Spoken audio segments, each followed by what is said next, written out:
Bonjour à tous. Aujourd'hui on va commencer un cours sur la théorie des groupes. Les groupes sont des structures algébriques qui sont très importantes en mathématiques, tout comme les anneaux, les corps, les espaces vectoriels et les algèbres. On va déjà se donner un premier exemple. On va prendre un triangle équilatéral. Je fais les sommets en couleur pour qu'on se repère mieux. Comme ceci. Et en fait, on peut faire 2 rotations et 3 symétries par rapport aux différents points. Donc si on fait une rotation dans le sens horaire, ça nous donne quoi? Ça nous donne ceci.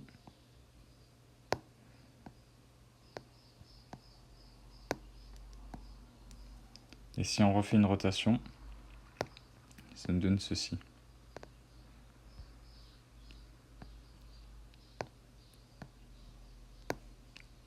Donc là, on a effectué les rotations. Maintenant, si on fait une symétrie par rapport au point rouge, qu'est-ce qu'on a? Hop, on va la noter comme ça. On a donc ceci. Si on fait une symétrie par rapport au point rose, on va la noter comme ça. Ça nous donne ceci.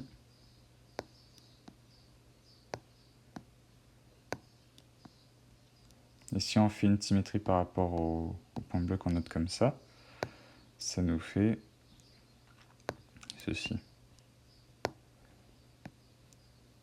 Et en fait, si on note G l'ensemble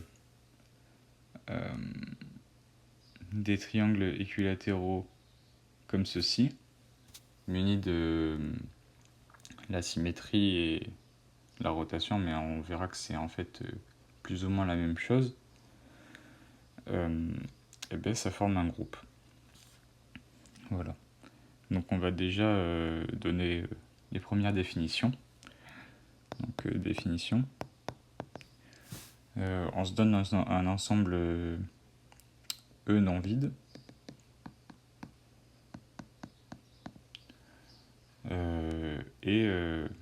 On va appeler étoile loi de composition qui va de E croix E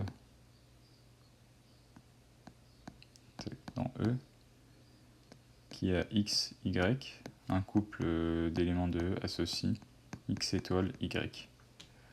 Donc elle est interne parce qu'on va dans E, et si elle n'était pas interne, c'est juste une loi de composition.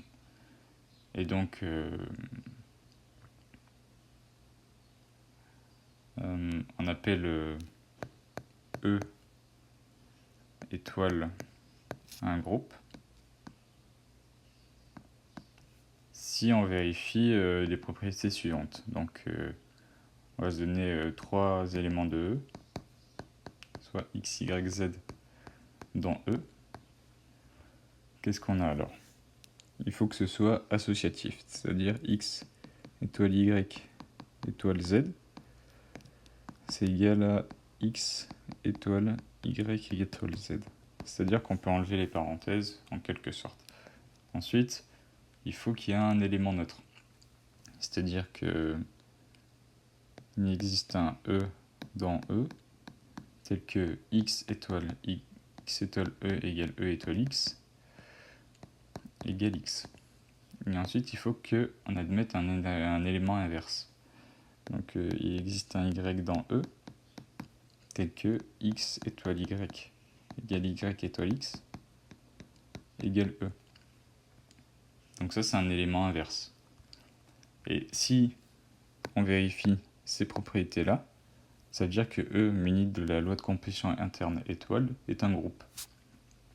Et si on a que X étoile Y égale Y étoile X, alors ça veut dire que étoile est commutative.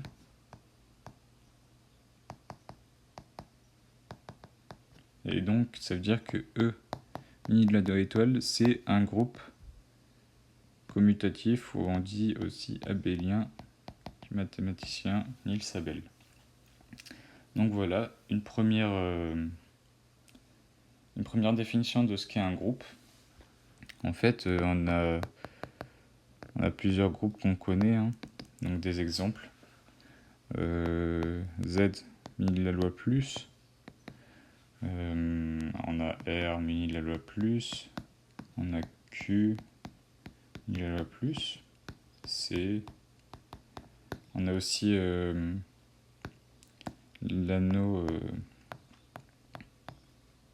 Z sur NZ. Donc c'est les entiers congrès modulo n. On a les matrices à coefficients dans un corps, bien sûr. 1000 la loi plus.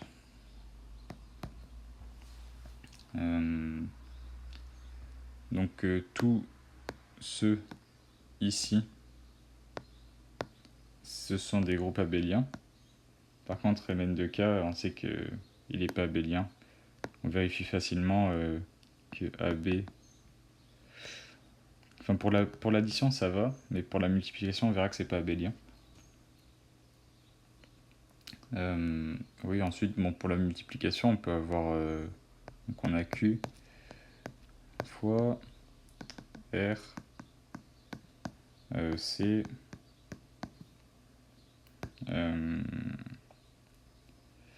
on a Z sur NZ croix, donc c'est les inversibles de Z sur NZ. Et on a Mn de K croix, en fait ça c'est juste GLN de K. 1000 la multiplication, c'est pas un groupe abélien parce que AB est forcément des fois différent de BA. Donc tout ça, ce sont des groupes. Bien sûr, étoile. Parce qu'on enlève le 0 pour pas pouvoir diviser par 0. A noter que en fait, quand on a E croix, c'est l'ensemble des x dans E, tel que x fois y égale 1. Oui. Ça, c'est l'ensemble des inversibles de E. Et en fait, si E est un corps, E croix, c'est en fait E étoile. En fait, là, Z sur NZ croix, si on avait Z sur PZ avec P premier, du coup, ce serait un corps. Et en fait, on aurait juste Z sur PZ étoile. Ok. Donc, voilà les premiers exemples de groupes qu'on a, où on travaille avec, bien sûr. Donc, on va passer à un groupe plutôt important.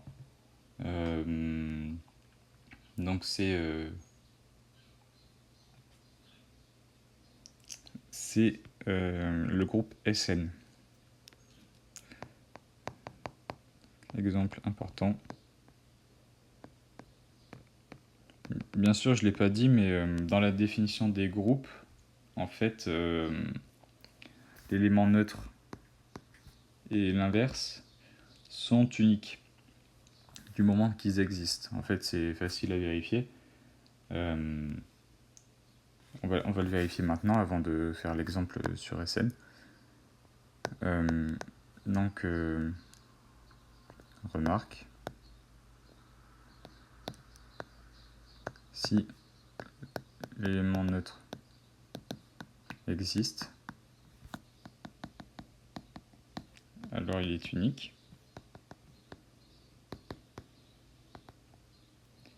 Et l'élément neutre, je mets aussi inverse. Donc pour l'élément neutre, si on prend E1 et E2, les deux neutres, alors on a E1, où c'est E1 rond E2, mais E2 est neutre. Ça fait E2, et donc E1 égale E2. Voilà.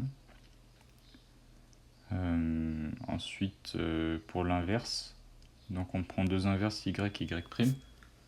On va montrer qu'y égale y'. Donc y, c'est égal à y rond e, c'est égal à y rond x rond y' si on prend y' le neutre. Et ça, par l'associativité, c'est y rond x rond y'. Là, j'ai pris rond pour la loi de composition. Ça change rien. Ça, c'est e rond y'. Et ça, c'est y'. Et encore une remarque. Si G une étoile est un groupe abélien,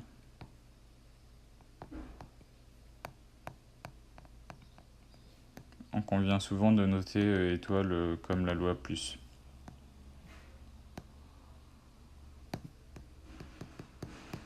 Plutôt que G étoile. Et si c'est pas un groupe abélien, on notera multiplicativement. Donc on passe à l'exemple important.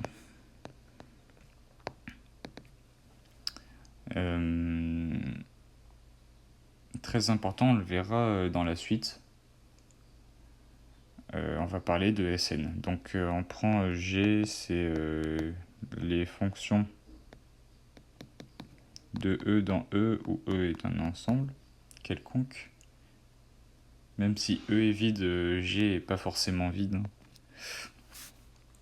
On prend G comme ça. Et on prend la composition de fonctions classique. Là, j'ai mis rond. C'est pas la composition de fonctions. Il faut bien faire attention, en fait. C'est comme si je disais, je prenais l'ensemble des réels et que la loi de composition interne, c'était rond, la composition de fonctions. Ça n'a pas de sens du tout. Donc il faut bien faire attention entre les groupes abstraits et les groupes qu'on manipule entre guillemets au quotidien. Donc on prend l'ensemble des fonctions de E dans E, et donc on note SE, l'ensemble des bijections des fonctions de E dans E. Donc comme on est dans SE, chaque fonction admet une réciproque, parce qu'elle est bijective. Et donc, en fait, on n'a que SE, c'est juste les fonctions, les inversibles des fonctions de E croix E. Enfin, les fonctions de E dans E croix. Et si E c'est l'ensemble des 1 à n, alors on note Sn, c'est on note Sn ce groupe-là, quoi. Voilà. On l'appelle groupe des permutations d'indice n. Et on va donner déjà un premier exemple parce que là ça paraît un peu abstrait. Donc exemple, on va prendre S3. S3 c'est le plus petit groupe abélien, enfin non abélien à isomorphisme près. Groupe non abélien, on va le vérifier.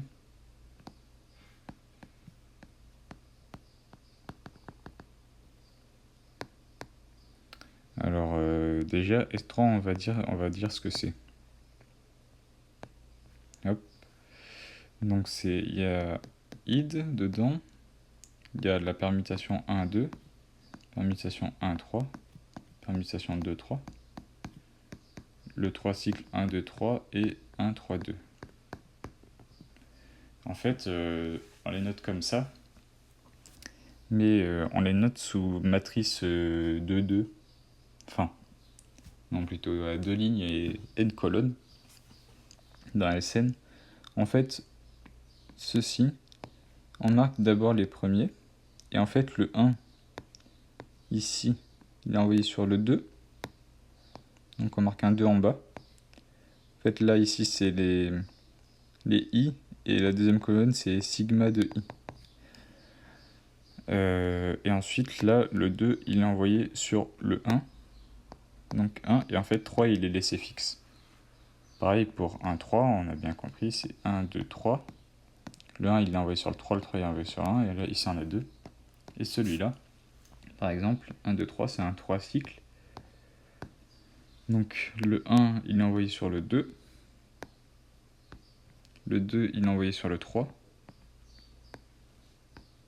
Et le 3, il est renvoyé sur le 1. Voilà. Et en fait, muni de la composition que là, on va noter multiplicativement, c'est un groupe.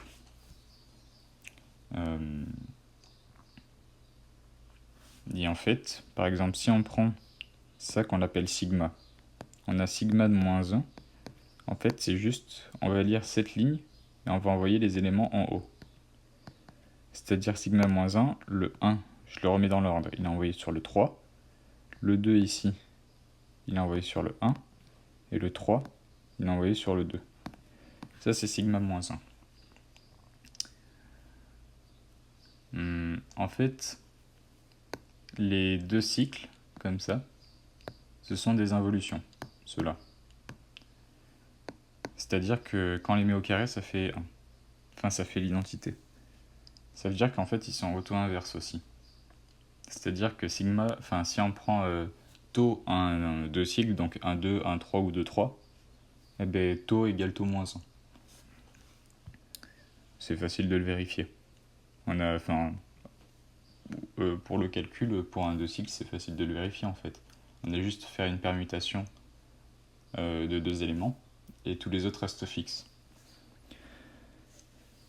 Voilà.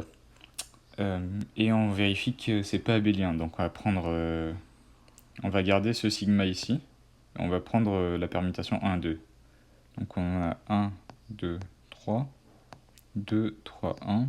Et on va regarder comment on calcule dans ce groupe. 1, 2, 3, 2, 1, 3. Donc déjà on met un petit égal, 1, 2, 3. Alors, le 1 il est envoyé sur le 2, et le 2 il est envoyé sur le 3. Ça veut dire que le 1 il est envoyé sur le 3.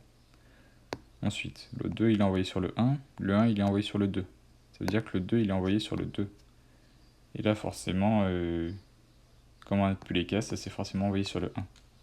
Maintenant, on va appliquer l'inverse. Donc, pour vérifier si ça commute.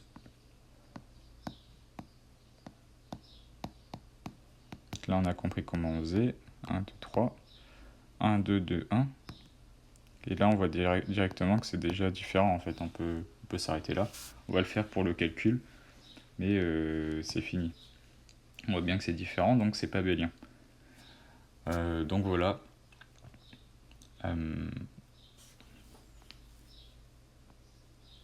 On a vu un exemple S3, un exemple de groupe qui est très très très important.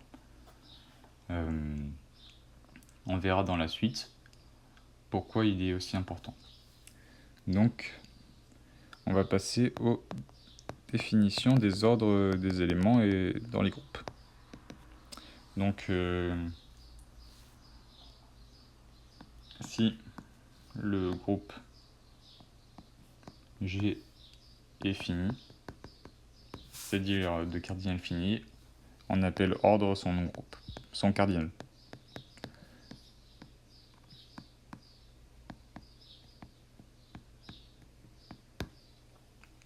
Voilà. Donc, exemple. Le cardinal de z sur nz, c'est n.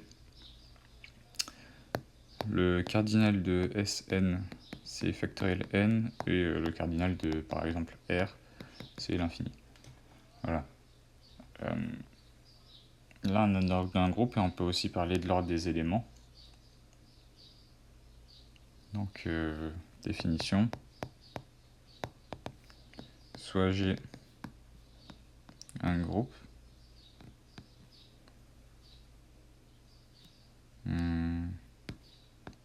K appartenant à... on va pas prendre K, on va prendre un élément G dans G. Alors, l'ordre de G, c'est l'ensemble, c'est le min de l'ensemble des cas dans Z tels que G puissance K égale E, où E c'est l'élément neutre de G. Et donc, ce que je vous disais avant, dans S3, O de taux, où taux c'est un 2 cycles,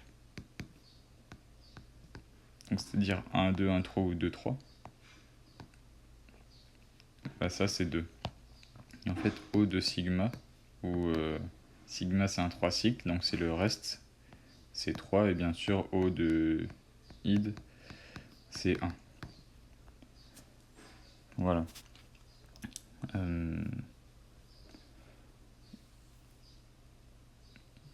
Pour bien comprendre, on pourrait faire pour S4. On le fera après, pour S4. Là, on va passer à d'autres définitions. Donc, je pense qu'on va s'arrêter là pour cette vidéo. Et puis ensuite, on passera au morphisme de groupe. Merci d'avoir visionné et à de suite.